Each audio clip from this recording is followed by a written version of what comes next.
Hi people, welcome to our channel Dhanya Tej. మనం ఈరోజు ఈ కాయల్లోంచి గింజలు తీసి కర్రీ చేద్దాం. ఈ కాయల్ని మీరేమంటారో కామెంట్ చేసేయండి. మేమైతే పెద్ద బీన్స్ కాయ అంటాము. ముందుగా కాయని తీసుకొని పొట్టు మొత్తం వేరు చేసి గింజలను సపరేట్ చేసి పక్కన ఉంచుకోవాలి.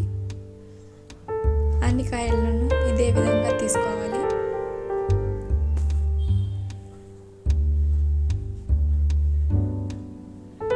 ఈ విధంగా మొత్తం సపరేట్ చేసుకున్న తర్వాత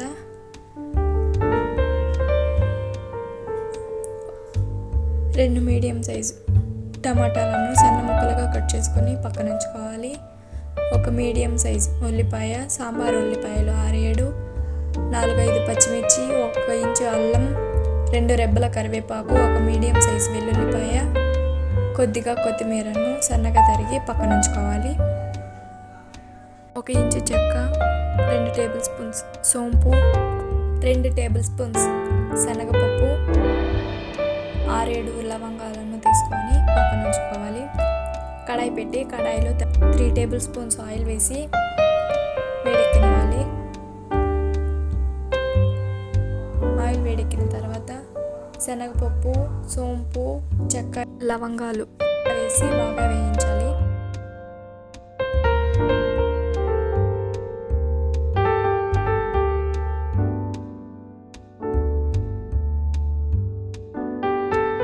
ఈ విధంగా వేగిన తర్వాత సాంబార్ ఉల్లిపాయలు, అల్లం, పచ్చిమిర్చి వేసి వేయించాలి.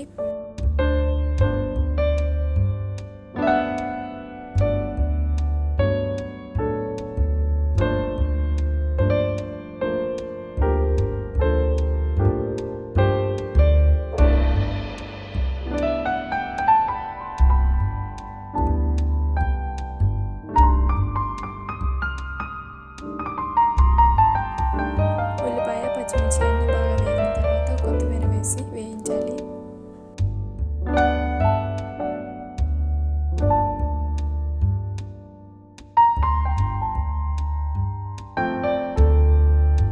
ఈ విధంగా వేగితే సరిపోతుంది. దించి పక్కన ఉంచుకొని చల్లార్చి పేస్ట్ తయారు చేసుకోవాలి.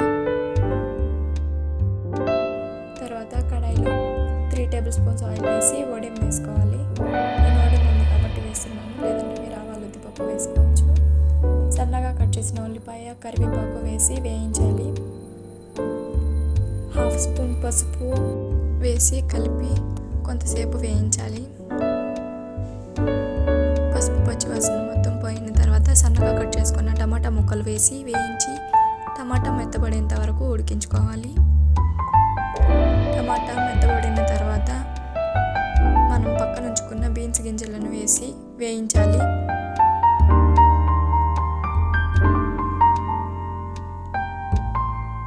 కొంతసేపు వేయించుకున్న తర్వాత మనం రెడీ చేసి పక్కన ఉంచుకున్న మసాలా పేస్ట్ వేసి కొంతసేపు వేయించాలి.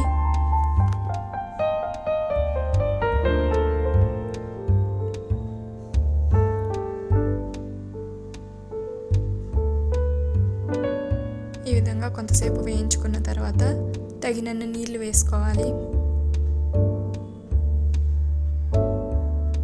తగినంత ఉప్పు వేసి కలిపి పప్పు మెత్తపడేంత వరకు ఉడికించుకోవాలి. ఈ విధంగా కర్రీ దగ్గర పడి పప్పు ఈ విధంగా మెత్తగా ఉడికించుకోవాలి.